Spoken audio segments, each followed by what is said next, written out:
Friends, కథా సింహాసనంకు స్వాగతం.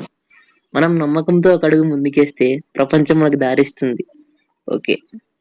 ఒక గ్రామంలో ఒక పేద రైతు ఉండేవాడు. అతని పేరు కృష్ణ.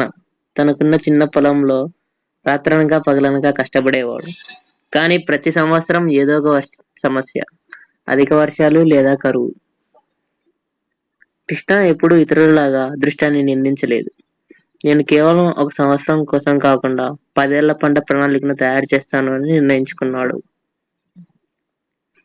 తను వేసిన ప్రణాళిక ప్రకారం మొదట చెట్లు నాటాడు.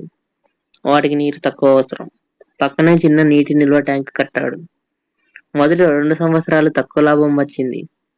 కానీ 3వ సంవత్సరం వర్షాలు వచ్చినా కరువు వచ్చినా ఆ చెట్లు తన పంటను కాపాడాయి. 5వ సంవత్సరం నాటికి కృష్ణ కేవలం తన పంటనే కాదు, తన గ్రామంలో రైతులకు కూడా సహాయం చేయగలిగాడు.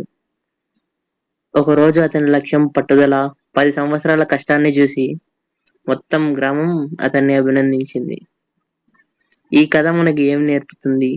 మన కలలు త్వరగా నేర్పకపోవచ్చు, కానీ నిరంతర పట్టుదల మరియు ముందు చూపు ఉంటే విజయం ఖచ్చితంగా మనకు సొంతమవుతుంది.